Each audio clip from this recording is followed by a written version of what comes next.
Taste the Daily.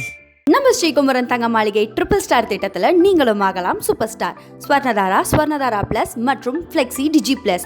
Download the SKTM Jewel app today. Periyar Maniammai Institute of Science and Technology, Tanjavur. CSE with specialization in AI and ML, data science, cybersecurity and more. ஒரு மனுஷன் எப்போ கடவுளை நினைப்பாரு அப்படின்னா அவருக்கு கஷ்டம் வரும் காலங்களில் தான் கடவுள் நினைப்பாரு.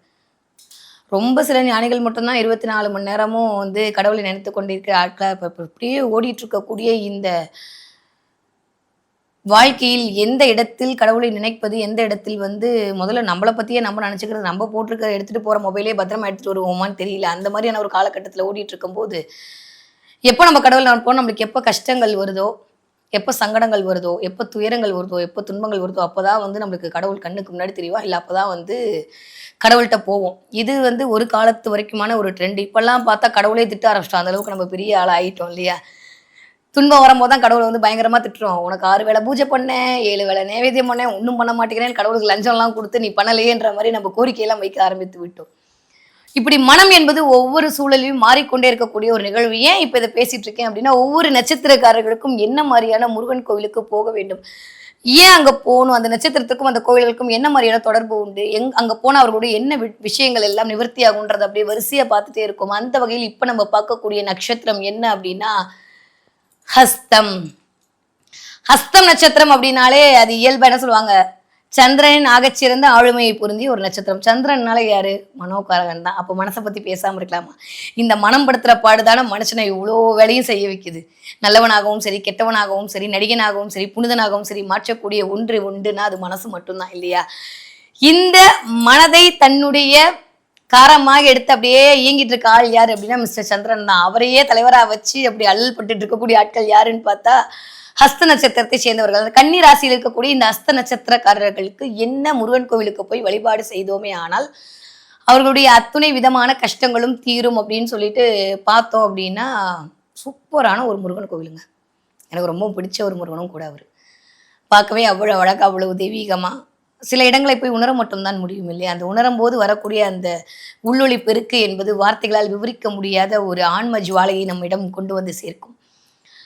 அந்த மாதிரி அஸ்த நட்சத்திரக்காரர்கள் போக வேண்டிய முருகன் கோவில் என்ன?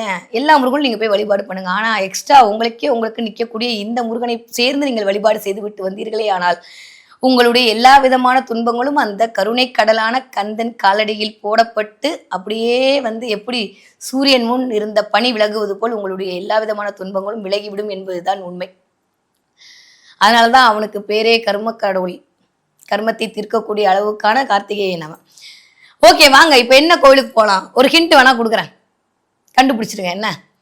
இந்த கோவில் மதுரைக்கு பக்கத்துல இருக்கு, புதுக்கோட்டை மாவட்டத்துல இருக்கு. கண்டுபிடிச்சிட்டீங்களா?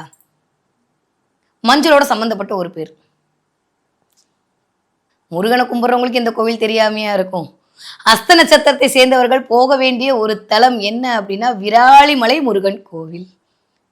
விராலிமலை முருகன் கோவிலுக்கு போயிட்டு வர வர வர உங்களுடைய பிரச்சனை, கடன், எதிரி, நோய், வம்பு, வழக்கு, சூது, ஏமாற்றம், திண்டாட்டம், பணப்பற்றாக்குறை, வேலையில்லா தன்மை எல்லாம் போயிடும். ஏன்னா காலபுருஷனுடைய 6ஆம் வீடுன்னு சொல்லக்கூடிய வீடே கன்னிதான். அதை ஜோதிட வரிசையில பிரிச்சோன்னா 6ஆம் இடம் சொல்லக்கூடிய வம்பு, வழக்கு, கடன், நோய், எதிரி, பிரச்சனை, சவால்கள் இதெல்லாம் சந்திக்கக்கூடிய ஒரு இடம் தான்.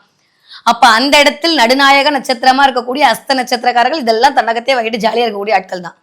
ஆமா, அப்ப இப்படிப்பட்ட அஸ்த நட்சத்திரக்காரர்கள் போக வேண்டிய இடம் என்னது? விராலிமலை முருகன் கோவில். ஏன்னா இந்த 6ஆம் இடம் என்று சொல்லக்கூடிய எல்லா விதமான ஒரு மனுஷன் வாழ்க்கையில சந்திக்கவே கூடாது, இது இல்லாட்டி நான் ஜாலியா இருப்பேன்ப்பா அப்படின்னு நினைக்கிறதால இல்ல, இதை நீ சந்திச்சா மட்டும்தான் நீ புடம்போட்ட தங்கமா மாறுவன் கொண்டு வந்து எல்லா நட்சத்திரக்காரங்களை விட்டு உங்கள்கிட்டயே கொடுக்கக்கூடிய ஒரு விஷயம் என்னன்னா இந்த கடன், நோய், வம்பு, வழக்கு, அப்படியே எந்த திருப்தி இல்லாத ஒரு வாழ்க்கை. இயல்பாவே அஸ்த நட்சத்திரம் அப்படின்னு சொல்லும் போதே அது விநாயகருடைய ஒரு நட்சத்திரமா தான் சொல்றாங்க. இருந்தாலும் சீத்தையோட கனெக்டிவிட்டிலாம் இருக்கு. சரி, இப்ப நம்ம புராணத்துக்குள்ளெல்லாம் போனா நம்ம முருகனை மறந்துடுவோம். வாங்க அப்படியே போலாம். விராலிமலை முருகன் கோவில்ல என்ன விசேஷம் அப்படின்னா, குன்றுதோறும் குமரன் இருக்கான் தான். ஆனா இந்த இடத்துல போகிற இடமெல்லாம் முருகன் மயிலாக காட்சி கொடுப்பான். மயில் நடமாடும் சோலையாக, மயில் நடமாடும் மலையாக இருக்கக்கூடிய மலைதான் விராலி மலை.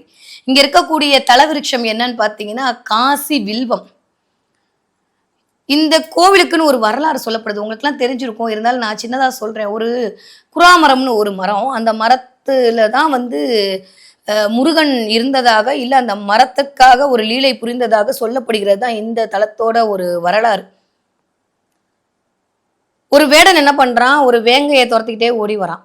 அந்த வேங்கை என்ன பண்ணுது, வேங்கன்னா புலி, ஓகே. அந்த வேங்கை என்ன பண்ணுது, அப்படியே நேரா போய் அந்த குறா மரத்திற்குள் ஒளிந்து விடுகிறது. அப்படியே அது வந்து மோட்சம் அடைந்த ஒரு மரமாக மாறி விடுகிறது. அந்த மரங்கள் சுற்றி இருக்கக்கூடிய ஒரு குன்றாகத்தான் இந்த விராலிமலை என்பது கருதப்படுகிறது அப்படின்னு ஒரு புராணங்கள் சொல்லுது. இது ஒரு பக்கம். இன்னொன்று ஒரு ரொம்ப முக்கியமான ஒரு செய்தி என்ன சொல்றாங்க அப்படின்னா, முருகன் அப்படின்னாலே நம்மளுக்கு டக்கு நம்ம நம்ம மைண்டுக்கு நினைவுக்கு வரக்கூடிய ஒரு ஆள் யாரு அப்படின்னா அருணகிரிநாதர் தான். அவர் இல்லாமல் முருகனை பற்றி நம்மளால பேசவும் முடியாது, நினைக்கவும் முடியாது. ஏன்னா மூச்செல்லாம் முருகன், பேச்செல்லாம் முருகன், செயலெல்லாம் முருகன், சிந்தனையெல்லாம் முருகனாக வாழ்ந்து விட்டு போனவர் தான் அருணகிரிநாதர். அருணகிரிநாதரை தடுத்தாட்கொண்டு விராலிமலை வைப்பதற்காகவே முருகன் வேடனாக மாறி வேங்கையை துரத்திய தலமாகவும் இந்த விராலிமலை என்பது சொல்லப்படுகிறது. இங்க இந்த வேங்கை அப்படின்றது மனமாகவும் உருவகம் செய்யப்படுகிறது. ஏன்னா மனம் சார்ந்த விஷயங்களுக்கு, மனம் சார்ந்து நீங்க படக்கூடிய எல்லா விதமான துன்பங்களுக்கும், நான் சொன்னேன்ல எடுத்தோன்னே, எல்லாத்துக்குமே காரணம் மனசு தானே. அவனை திட்டான்னு வருத்தப்பட்டாதான் அந்த திட்டு நம்ம மனசுக்குள்ள போய் வலிச்சு மூளைக்குள்ள போய் செயல்படும் இல்லையா? அதை நம்ம யோசிக்கவே இல்லாட்டி அதை பத்தி அது கிடக்க ஏதோ அப்படின்னு போயிட்டோம்னா அந்த திட்டு நம்மளுக்கு ஏதாவது உரைக்குமா? அப்போ நம்மளை வந்து ஒரு விஷயத்த செய்ய வைக்கிறதுக்கு காரணியாக மூளைக்கு செய்கைகளை கொடுக்கக்கூடிய ஆள் யாரு அப்படின்னா மனசு. அதனால்தான் சந்திரன் என்ன பண்றாரு, எல்லா கிரகங்கள்கிட்ட இருந்தும் ஒளியை வாங்கி அப்படியே நம்ம கிட்ட வந்து கொடுத்து அனுப்பிட்டு இருக்காரு. அந்த மனம் என்பதுதான் எல்லா விதமான லீலைகளுக்கும் காரணமா இருக்கு. அப்ப இந்த மரத்தை அடக்கக்கூடிய, அதற்கு மோட்சத்தை கொடுக்கக்கூடிய ஒரு ஆள் யாரு அப்படின்னா வேற யாரும் இல்ல, சாட்சாத் அந்த கருணை மூர்த்தியான அந்த கந்த பெருமான் தான். அந்த கந்த பெருமான் இப்படி ஒரு குறா மரத்திற்கு ஒரு வேங்கை அனுப்பி வேடனாக வந்து உங்கள் மனதில் இருக்கக்கூடிய எல்லா விதமான அந்த புலி எப்படி பாயுதோ, பதுங்கி பதுங்கி பாயுதோ, அந்த மாதிரி புலி மாதிரி சில சமயம் பாயறது, சில சமயம் பதுங்கி அடுத்தவங்களை வந்து கெடுக்கிறதுன்ற மாதிரி தேவையில்லாத சஞ்சலங்கள் இருக்கு பாத்தீங்களா, அதுல இருந்து வெளியில வந்து உங்களை தடுத்தாட்கொண்டு உங்களை ஞானமாக மாற்றுவதற்கான வேலையை செய்யக்கூடிய ஒரு ஞான மூர்த்தியாக விராலிமலையில் முருகன் எழுந்தருளில் இருக்கிறார். அது யாருக்கு உகந்ததாக இருக்கிறது என்றால் அஸ்த நட்சத்திரத்தை சேர்ந்தவர்களுக்கு உகந்ததாக இருக்கிறது.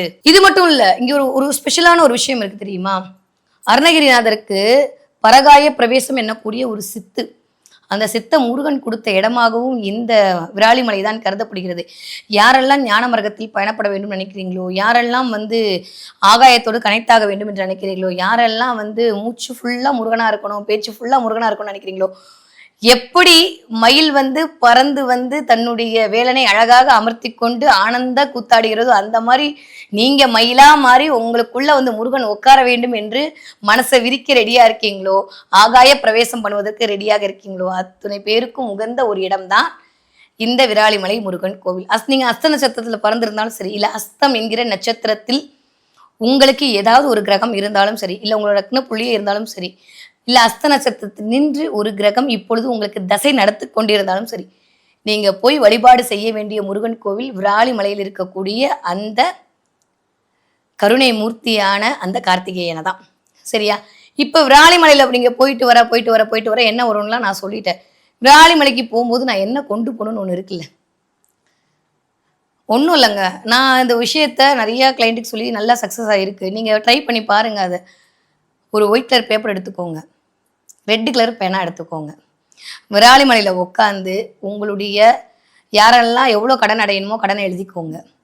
உங்களை யாரெல்லாம் கேவலப்படுத்தினாங்களோ, யாரெல்லாம் அசிங்கப்படுத்தினாங்களோ அதெல்லாம் எழுதிக்கோங்க. இல்லை அதெல்லாம் வேண்டாம், நீங்கள் வாழ்க்கையில் ஜெயிக்கணும்னு நினைக்கிறீங்களா, நான் இந்த விஷயத்தில் ஜெயிக்கணும் முருகா, எனக்கு இதுதான் வேணும் அப்படின்றத விரதமாக இருந்து நீங்கள் வந்து அந்த பேப்பரில் எழுதிக்கோங்க. எழுதி அந்த இடத்துல நல்லா சுருட்டி அதை ஒரு மாலையாக கட்டி அங்க ஒரு இடத்தில் வைத்து விட்டு வந்துருங்கள். அந்த மலை முழுவதும் முருகனுடைய அருள் தான் இருக்கிறது. கண்டிப்பாக அந்த விராலிமலை முருகன் அருளால் நீங்கள் விஸ்வரூபம் எடுத்து வாழ்க்கையில் முன்னேற்ற பதையில் தான் போவீர்கள் என்பதுதான் உண்மை.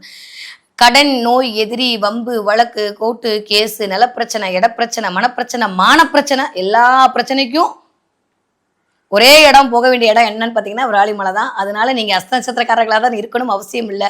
நீங்க இருந்தீங்கன்னா உங்களுக்கு கூடுதல் சிறப்பு. எங்களுக்கெல்லாம் 2 சட்டி கிடைச்சா உங்களுக்கு சாம்பரோட சேர்த்து கிடைக்கும், அவ்வளவுதான் வித்தியாசம், வேற ஒன்றும் இல்லை.